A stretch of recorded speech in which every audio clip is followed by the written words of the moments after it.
Hello and welcome to the Automotive Anecdotes podcast, the podcast that's normally for all that useless information your friends would rather you not talk about. But these episodes are a little bit different. We are joined by some very special guest panelists to talk about the future of motoring and more specifically, the future of what's going to fuel it. I am the layman here. My name is Martin Clayton, on Twitter as @BobClayton92. Hi, I'm John, so your usual host for the other Automotive Tales podcasts, and @JohnMSM on all social media outlets. Hi everybody, my name's Graham Bennett. I've been brought in to join the discussion to present the views on hydrogen. Hi everyone, I'm Jess Shanahan. I'm an automotive journalist and EV owner. I am @JetLBomb on Twitter. So, episode 4 of this short series into the future of motoring 2030 and beyond sees us come to our final subject of debate today, and one that my glamorous co-host John is going to take us through. Come on, John, you can take a compliment. So, John, net zero synthetic fuels for ICEs. So, what I presume you're saying here is that actually we can just keep the engine. Well, yes, essentially. Maybe not the long term, but certainly in the short term. So let me just explain what we mean by synthetic fuels. So essentially, synthetic fuels is creating primarily a hydrocarbon, which is essentially what your petrol and diesel are. They're derived from crude oil, and they're cracked into different chain lengths to make different types of fuel depending on the application. So everywhere from, kerosene you use in an aircraft right through to heating oil you might have to heat your house if you live in an older place like we do. And essentially what we're doing is we're synthesizing brand new hydrocarbons, which on the face of it sounds a bit daft. We're not trying to phase out fossil fuels because we're running out of them specifically, but because they produce a lot of emissions. So I guess the important thing to note is why we're synthesizing. So we're synthesizing fuel by extracting carbon dioxide from the atmosphere to put into the fuel. So we're creating something that will still burn like a normal fossil fuel does, but the overall cycle of that means it's net zero. So you are only releasing CO2 you've already captured. And so you're never adding additional CO2 to the atmosphere. The way we do that essentially is you have two feedstocks. So you produce hydrogen, which Graham's already told us an awful lot about, both blue and green hydrogen, and the sort of timescales we'd expect to see those. So using that source of hydrogen that's already going to exist in the future, we know the hydrogen economy is going to be a thing, whether it's used for automotive or whether it's used for commercial aviation, etc. It's going to be there. So it's tapping into that resource and then using a really clever technology called direct air capture. It's a very imaginative name, to take CO2 out of the atmosphere, essentially cleaning up the mess that we've already made of the planet. And then using some of that to bind with the hydrogen in something called a Fischer-Tropsch process, which is a fancy chemical process that creates a fuel, and you can actually tailor that to whatever you need. So you can produce kerosene, you can produce petrol, you can produce diesel, and then you can use that as you would backwards compatible into existing systems that burn it, be it gas turbine engines, be it petrol engines, diesel engines in a road car, a truck, an aircraft, or even in a ship. Well, two questions actually then. So you said there that it effectively becomes or could be made into diesel or petrol. So is that something that you would be delivered in the exact same way as normal fuels? And then the second part of that question, I suppose, is, well, does that mean I can go out and buy it now at my local petrol station? So yeah, good question. So the idea of synthetic fuels is exactly about that backwards compatibility, i.e. you can put it into a vehicle you already have. The technology appears to have come from a combination of the marine industry and the aviation industry, where you've got things like your big jumbo jets you go on holiday with, big tanker ships that are moving around the ocean, moving all of our things we buy on eBay and Amazon from wherever they've been made to the UK. Those are basically big pieces of infrastructure, big investments by the companies that are doing all the shipping that have a huge long lifespan. So we're looking to go green in the the sort of 10 to 15 year period, and ideally complete net zero by 2050. We've got assets that are already in existence that are burning fossil fuels that are going to be in existence well into the 2060s and beyond. So the idea of this technology was to look at, well, how can we clean those up without having to scrap these really expensive pieces of technology or re-engine them, rip the engines out and put batteries in, or come up with another way of powering these systems. And the solution was to produce clean fuel, i.e. it's a complete clean cycle, a net zero cycle. And as such, the idea has been that you could then retrofit these to existing systems. So the same could apply to the automotive industry. So you would, in theory, be able to literally pick up a jerry can of synthetic fuel, pour it into your petrol or diesel vehicle, and drive away, just as you would with a jerry can of petrol from a fossil source. Okay, so and sort of linking this back to a previous podcast discussions, particularly where I think Graham really stressed the importance of looking at the bigger picture and not just what comes out the tailpipe. But just reversing that very quickly, what does that mean comes out the back of the car? So that's a really good question. So basically exactly the same as what you'd get now. So what you've got is not a zero emissions at source like you would with a battery vehicle or even a hybrid vehicle, where the only emission is essentially water. You're combining your hydrogen back with oxygen in the air to produce water. So you would still produce the same sorts of emissions in terms of CO2. What you won't get is some of the other nasties that come with burning fossil fuels, because a synthetic fuel is a very, very pure form of a particular hydrocarbon. So normally petrol, you've got sulfur mixed in with there, and the emissions that come as a result of that tend to be quite nasty.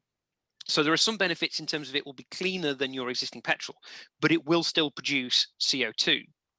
So in an environment where it's quite busy, let's say middle of London as an example, it probably isn't applicable, because what you're trying to do is reduce CO2 in a concentrated area. And so you'd only be producing a net zero as a whole cycle. It's that big picture question. In your local environment, your direct emissions would still be there, would still be present.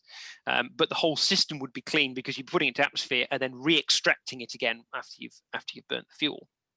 So as we started to allude to, I think in some of the early episodes, it's not the silver bullet solution, but it might be a solution because it has this backwards compatibility, which basically means where the big ship owners and aircraft operators don't want to have to replace their aircraft, the consumer, you or I, don't want to have to scrap all of our vehicles in 10-15 years time and go and buy a potentially very expensive electric and or hydrogen vehicle. It allows a transition. We can continue to use the vehicles we've got, but in a sustainable way. The other thing actually that's really interesting about synthetic fuels, and the reason I've got quite an interest in it is that backwards compatibility. Because one of the questions that came to mind when we first saw this legislation coming out is, what are we going to do about classic cars? And I've got a collection of, I call them classic cars, wrecks, piles of rust, whatever you should call them, sitting around, which I love to bits. And the thought of not being able to continue to use those is quite a scary one. And the reason I'm really interested in synthetic fuels is it could give us a solution where we can continue to enjoy these pieces of history for years, decades, even centuries from now, in a sustainable way that doesn't have a net impact on the environment, and basically allows me to continue to enjoy my passion. So it's a very selfish interest, maybe, in synthetic fuels. That's really interesting from my point of view as someone who works in motorsport, and I don't know a great deal about synthetic fuels, but is there any kind of like power loss or anything like that? Because obviously in motorsport we're using higher octane fuels, yep. Petrol. Could synthetic fuels be used in the same way? Absolutely, and interestingly, one of the companies that are really pushing the boundaries of this is Porsche. So they recently announced, I think it was about 2-3 weeks ago, a project where they're actually trying to put the whole ecosystem of a synthetic fuel production together. So they're working alongside Siemens, who are providing a wind turbine to produce the energy, the green energy, to produce the feedstocks, the hydrogen, the CO2, and ExxonMobil, who are obviously a fossil fuel company, who are going to do the chemical processing of turning those feedstocks into a synthetic fuel, all for Porsche to use to trial in motorsport. And their intent is to try, I'm presuming endurance is probably going to be something like WEC racing, Le Mans racing, etc. But they haven't set dates of when they're actually going to trial it, but that's the intent of the operation. In terms of how it would affect existing race cars, the idea of it being synthetic is that it can almost be whatever you want, much like we produce synthetic oils for engines. It's so that you can tailor the exact requirements to whatever you need. So you'll produce synthetic oils for engine that can run very, very hot if it's going to be used in endurance racing, for example. Or you might have a synthetic fuel that stays very, very liquid and very, what's the word I'm looking for? It doesn't set in very cold temperatures if you're living in the Antarctic, for example. But you can do the same with fuels. So you can actually tailor the synthetic fuel to exactly what you want. So if you want a high octane fuel for use in a race car, you can tailor that in the chemical process.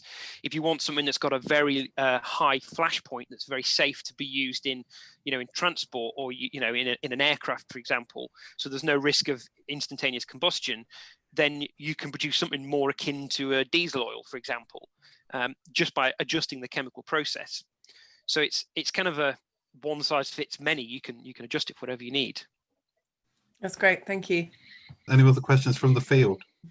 So I have another question just to kind of of what you've just said. So is there a way to kind of tailor efficiency? Could we see, potentially, classic cars that are maybe doing, just a few miles to the gallon because they're high performance, they're old, etc.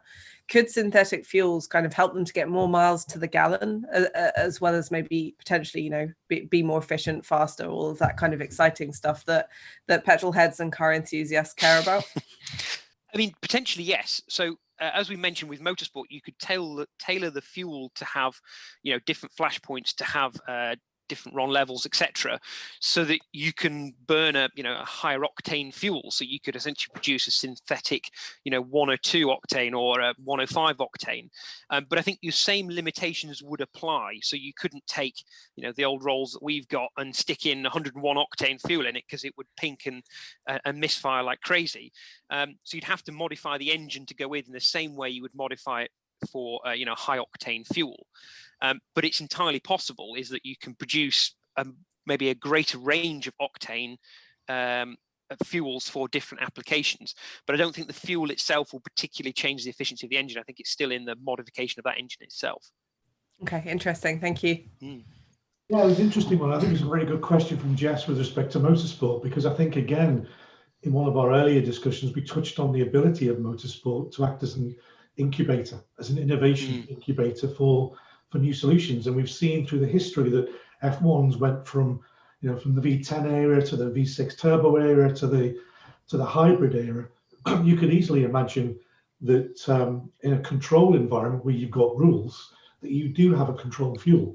Now, as long as that control fuel is the same for every team that's competing, then it might be a little bit slower than the year before for the whole field. So it really doesn't give a competitive edge. Alternatively, you could loosen the rules and you could say, actually, we want you to innovate on fuel compositions. And Petronas and Shell and BP and everybody else, your job is to come up with a better fuel, a cleaner fuel, a more competitive fuel to make your teams more competitive. So, yeah, and we may see quite a lot of innovation in essentially petrochemicals as a result of that. Waging war on the racetrack between Shell, BP, and various others could be really interesting, because those are some organisations with some real might behind them and some real momentum. So that could be very exciting in the world of motorsport. It's not quite the same as Colin Chapman throwing engineers at the problem, but it could be interesting nevertheless. And certainly, in an endurance race, fuel consumption and fuel usage is a massive part of it. If you can eke out 2 or 3 extra laps from the same volume of fuel that takes X seconds to fill up, I mean, that could be the difference between a Le Mans win and not. It's interesting there that you've gone from a conversation about perhaps the retail market or even the commercial market, and we've gone down a motorsport route in this conversation.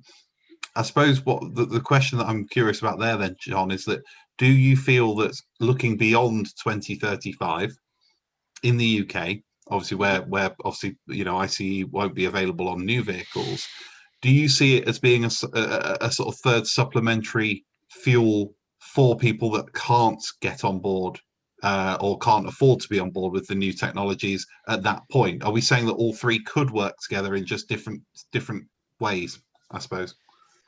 Absolutely, and that's a really good point. So I've kind of focused on it from a perspective of being able to continue to use classic cars on motorsport, things like that, and the technologies come about from very heavy industry. But actually, the bit in the middle, your average consumer that can't necessarily afford a new vehicle or doesn't want to buy a 10-year-old battery electric vehicle that then needs new batteries. It would produce that really nice consumer stopgap. That means if you can't afford a new car, well, okay, we'll use your existing car, but put a green fuel into it, a net zero fuel. It doesn't necessarily solve our emissions problem. You will still get localized emissions, but it will, in the whole, be net zero. And that's what the target for 2050 is, because we know we can't remove all emissions from society. What we've got to do is make it net zero. So we're not increasing the temperature in the planet, we're not adding to the climate emergency, we're at least stabilizing. The technology actually that feeds into this, the direct air capture I mentioned before, has a knock-on effect that if we can develop that technology to this fuel, you can actually have a net negative effect, depends where you look at it, negative effect, i.e. removing CO2 from the atmosphere. We're using some of it maybe for synthetic fuels, but that we extract and don't use could be stored, much like they do with CCS, the carbon capture and storage, to reduce the CO2 and actually start to bring us back towards where we were before, the target date of, was it 98, I think they base it on, and right back to even potentially before the Industrial Revolution. So the technology definitely exists and is around, and it has these other benefits that we can kind of piggyback on, which is being able to still keep petrol at the pump by being net zero. And I think it will hopefully prevent this kind of gap of fuel poverty between, those that can afford a brand new clean vehicle and those that can't, but will still be able to be net zero using this sort of fuel. And just following on then from that, because I think you've led into this quite well, on the basis that there could potentially be sort of fuel poverty in that regard, but also demand for petrol is obviously going, and diesel is obviously going to go hugely down when the restrictions come in. Is that going to have an effect on what the actual price per litre at the pump is for synthetic fuels? Or if it came on the market now, would it be similar to normal petrol, diesel prices? And that's a good question. With regards to regular fuel, I can only presume the price will start to go up as demand starts to drop off. Currently, the estimates, and it isn't commercially available yet, but the estimates is, I think from Bosch, they said around €1.30 a litre for synthetic fuel, which is kind of about what we pay currently for petrol or diesel, give or take, a small percentage. However, it's worth pointing out that I think 2/3 of what we pay for fuel at the moment is actually duty and tax. On top of that, the actual base cost of the fuel itself is about 1/3 of what you see at the pump. So by that measure, we expect the synthetic fuels at the moment are about 3 times the price. However, if demand for fuel generally goes down as people transition to either hydrogen or battery electric vehicles, I suspect the general pump price will start to rise. And at the moment, the prices are maybe artificially low because, again, demand hasn't been there, but the supply still has. Because of coronavirus and people not traveling quite so much. So it's definitely going to be more expensive for synthetic fuel, but I think over time the differences will start to balance out as we see a reduction in the production and the consumption of fossil-based hydrocarbons. And presumably taxation rules will depend. That'll depend on the pricing as well. If the government, I suppose, if the government change how they tax vehicles as they get less revenue from conventional fuel, I'm not saying they're going to remove it completely and go on a different strategy, but that would help synthetic fuel. Absolutely, yes, it is. But there's probably a whole nother debate really in the what's going to happen with fuel revenues as we move to electric vehicles. Obviously the government's losing a very large stream of income from fuel taxation. Currently battery electric vehicles are tax exempt, so as we start to move to that, obviously there's going to have to be some sort of replacement for what we currently pay as the road fund license, or road tax as you would call it, which will dwindle away as an income for the government as well. And obviously they're going to have to recoup that cost from somewhere to continue to maintain the roads and the infrastructure that goes with. But there's a whole other debate on how we might address that for the 3 different technologies that maybe we can get onto in the final episode. Jess, did I interrupt you? Were you about to ask a question? Sorry. I was going to ask a very, very similar question to you, Martin. I was going to ask about, because the government is going to be potentially losing so much money from vehicle excise duty and from, fuel tax, They've talked about in the past moving to like a price per mile structure, where people pay tax based on how much they travel on the roads, regardless of how the vehicle is fueled.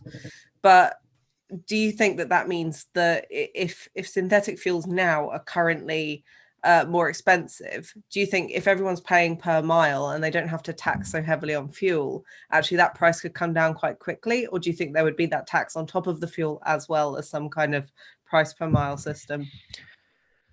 That's a really good question. And I'm not entirely sure. I guess it will help if there's no taxation or reduced taxation on the fuel itself.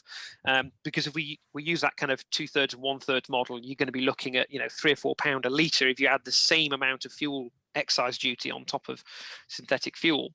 So I definitely think that model would help, and it would help with the adoption of people moving from using a fossil fuel in their car they're still running to using a synthetic fuel. It would make it certainly a lot more appealing. Leave the fuel duty and excise on your fossil fuel and no duty excise on synthetic fuel. But yes, the pound per mile will then have an impact. I mean, I dare say for years I've thought that would actually be the better thing to do with fuel.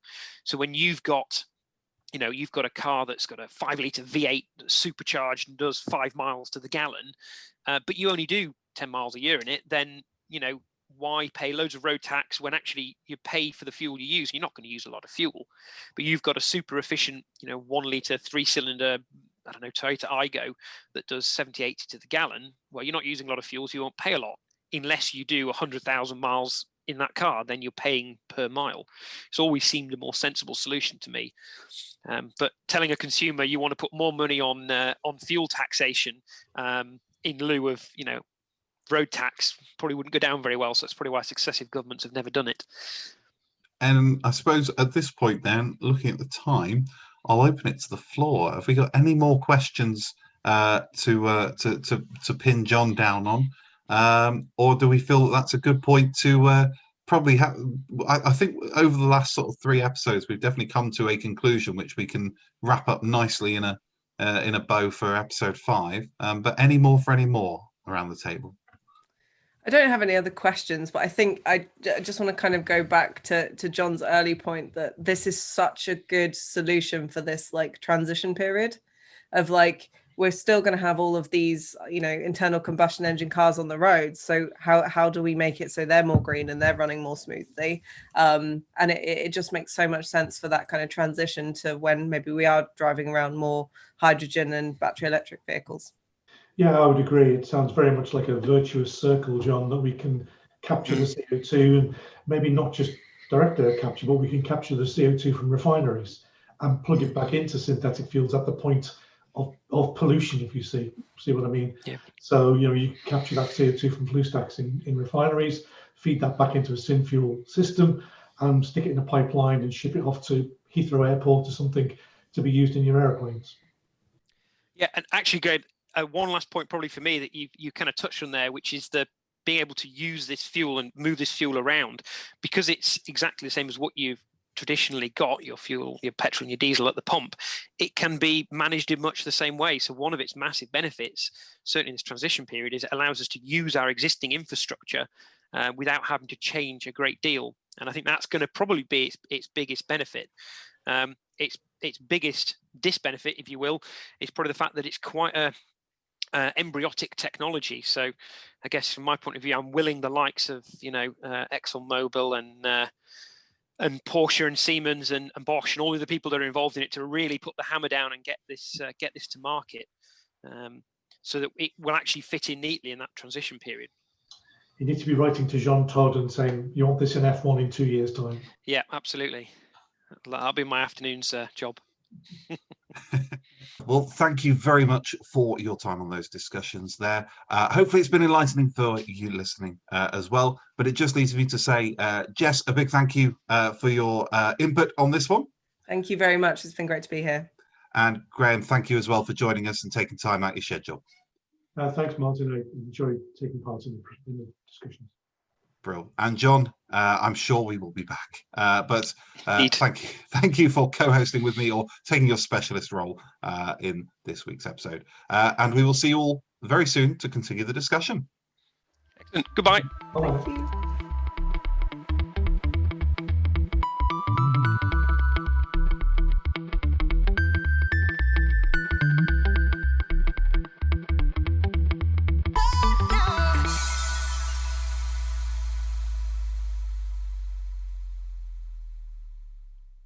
Don't forget to like, comment, share, and subscribe.